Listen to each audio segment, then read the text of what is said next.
તમે એમને ક્યારેય યાદ કરો છો ખરા? જ્યારે આપણા દિમાગની બત્તી બુઝાઈ જાય છે ત્યારે કેટલીય વાર ચમત્કારિક રીતે તદ્દન અજાણી વ્યક્તિની સમયસરની મદદથી આપણી જ્યોત ફરીથી પ્રજ્વલિત થઈ જાય છે. આવી પ્રત્યેક વ્યક્તિ માટે આપણે ભારોભાર કૃતજ્ઞતા વ્યક્ત કરવી જોઈએ. આપણને સૌને જીવનમાં અનેક સુખદ અનુભવો ઓચિંતા જ થાય છે. ક્યારેક અજાણતા મદદ મળે, માર્ગદર્શન કે હૈયાધારણ મળી જાય છે. અરે ઘણીવાર તો અણીના સમયે યોગ્ય સલાહ મળવાને કારણે આપણા સમગ્ર જીવનની દિશા જ બદલાઈ જાય છે.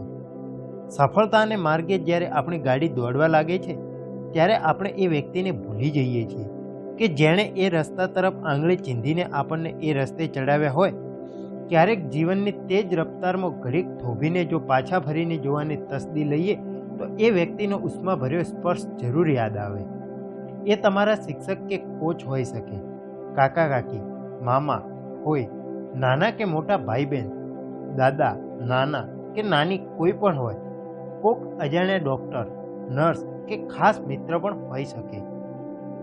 તમને બિઝનેસ પાર્ટનર કે જીવનસાથી સાથે પ્રથમ મુલાકાત યોજી આપનાર વ્યક્તિ હોય. ક્યારેક સાવ અજાણી વ્યક્તિ આપણા જીવનમાં પારસમણી બનીને આવે છે અને લોઢાને સોનું બનાવી દે છે. થોડીક ક્ષણો માટે આપણા અસ્તિત્વ સાથે સંકળાનાર એકાદ વ્યક્તિ સમગ્ર જીવનને મહેકાવી જાય છે, હૃદયની વીણાને ઝંકૃત કરી દે છે. મારા દાદીએ મને પુસ્તકો, રસોઈની કળા તથા મારા મૂળ વતનને પ્રેમ કરતા શીખવ્યું. તેમને વાંચવું તથા રાંધવું ખૂબ જ ગમતું. તેમના જીવનનો મારા પર ખૂબ પ્રભાવ હોવાથી મને પણ વાંચવાનો અને રસોઈનો શોખ વળગ્યો. મારા પુસ્તક પ્રેમે જ મને સફળ બનાવ્યો. અત્યારે હું જ્યાં રહું છું તે મારા મૂળ વતનના મકાનને ઘણું મળતું આવે છે. હું જ્યારે નાનો હતો ત્યારે મારા દાદી મને વારંવાર વિવિધ લોકોનો આભાર માનવાનું ફરમાન કાઢતા. એ વખતે મને લાગતું કે એ મને નમ્રતાનો ગુણ શીખવવા માટે થેન્ક યુ કહેતા શીખવે છે. હું ખાસો સમજણો થયો ત્યારે મને સમજાયું કે થેન્ક યુ જેવા શબ્દ દ્વારા કૃતજ્ઞતા વ્યક્ત કરવી કેટલી અગત્યની છે. મારા દાદીએ મને આપેલા સૌથી મોટી ગિફ્ટ છે. આજે તો તે સ્વર્ગ સિધાવી ગયા છે, પરંતુ તેમની એ ભેટને હું રોજે રોજ વાપરું છું. હું સદાકાળ તેમનો ઋણી છું. થેન્ક યુ દાદીમા ફોર યોર ગિફ્ટ. જેમણે તમારા જીવન પર હકારાત્મક અસર પાડી છે તેવી સર્વે વ્યક્તિઓને આજે તમે યાદ કરો. આજના દિવસમાં થોડો સમય કાઢીને એક શાંત જગ્યાએ બેસીને તમારા જીવન પર જેમણે ઊંડી અસર છોડી હોય તેવી 3 અસાધારણ વ્યક્તિને યાદ કરો. આવી 3 વ્યક્તિના મોં નજર સમક્ષ આવી જાય કે તરત જ તેમાંથી એક વ્યક્તિ સાથે મોટેથી વાતો કરો. તમે બંને આમને સામને બેઠા છો તેવી કલ્પના કરીને જ રોકાઓ. તેમના માટે તમે અતિશય કૃતજ્ઞતા શા માટે અનુભવો છો તે બોલી બતાવો. તમારા જીવનનું વહેણ બદલવામાં તેમના ફાળા અંગે પણ વાતો કરો. ત્રણેય વ્યક્તિ સાથે આ એક જ સેશનમાં વાર્તાલાપ પૂરો કરવાનું ધ્યેય રાખવાથી કૃતજ્ઞતાનો શ્રેષ્ઠ લાભ મળશે. આને કારણે તમારી કૃતજ્ઞતાની લાગણી ખૂબ જ ઊંડાણપૂર્વક પ્રદર્શિત થઈ શકશે. જ્યારે સમય મળશે ત્યારે બીજા 2 જણનું કામ પતાવીશ. આવી વૃત્તિ રાખશો તો કૃતજ્ઞતાનો પૂરતો લાભ નહીં મળે. ચાલો આપણે પ્રેક્ટિસ કરીએ. કદાચ તમને અઘરું લાગશે, પણ સારા, હું ખરા દિલથી તારો ઋણી છું, કેમ કે તે મારા હૃદયની લાગણીઓને અને અવાજને અનુસરવાની મને હિંમત આપી.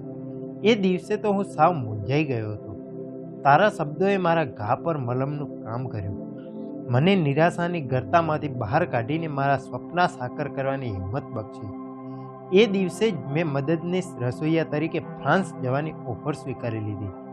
આજે તો હું મારા સ્વપ્નનું જીવન જીવી રહ્યો છું. I could not have been happier. એ દિવસે તું અને તારા શબ્દોની હિંમત ન મળ્યા હોત તો. થેન્ક યુ સારા. હું પહેલાં પણ લખી ચૂક્યો છું કે કૃતજ્ઞતા અનુભવવાનું કારણ તમારે અચૂક બતાવવાનું છે. ટૂંકાણમાં નહીં, ખરેખર લંબાણપૂર્વક બતાવશો તો તેનો એટલો જ વધુ લાભ મળશે. જેટલી લાગણી વધુ બળવાન તેટલા પરિણામ વધુ આશ્ચર્યજનક. કદાચ તમને ચમત્કારના વિસ્ફોટનો પણ અનુભવ થાય. કૃતજ્ઞતા વ્યક્ત કરવાની અનેક ક્રિયાઓમાં આ સૌથી શક્તિશાળી ક્રિયામાંની એક છે.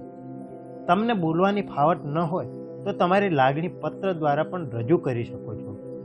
આ ક્રિયાને અંતે તમને એક અનોખી લાગણી થશે. કૃતજ્ઞતાની શક્તિ કામ કરી રહી છે તે અનુભવ તમને ક્યારે થાય? જ્યારે તમારો અંતરાત્મા ખુશાલીથી છલોછલ ભરાઈ જાય ત્યારે. એ સૌથી પહેલું અને સૌથી મહત્વનું પ્રમાણપત્ર છે. બીજી સાબિતી એ કે અદ્ભુત ચીજવસ્તુઓ અને વ્યક્તિઓ તમારા પ્રત્યે આકર્ષાય. આટલું જાણે ઓછું હોય તેમ જેમ જેમ કૃતજ્ઞતાની અભિવ્યક્તિ વધશે તેમ તેમ વધુ સારી વસ્તુઓ તમારા તરફ આકર્ષાતી જશે અને જીવનમાં ઘણી વધુ ખુશી વ્યાપશે. જીવનમાં એક અદ્ભુત ચમત્કાર સર્જાશે જે માત્ર કૃતજ્ઞતાને કારણે જ હશે. એક ખૂબ શાંતિવાળી જગ્યા શોધીને બેસો. તમારા જીવન પર જેમણે ઊંડી અસર છોડી હોય તેવી 3 વ્યક્તિઓનું લિસ્ટ બનાવો. વારાફરતી ત્રણેય સાથે સંવાદ સાધો. ત્રણેય સાથે વારાફરતી મોટેથી વાતો કરતા હો તે રીતે બોલીને તેમનો ઋણ સ્વીકાર કરો. તમારા જીવન પર જેમણે જે હકારાત્મક અસર પાડી છે તે અંગે આભાર વ્યક્ત કરો. લંબાણપૂર્વક કૃતજ્ઞતા દર્શાવો. Thank you.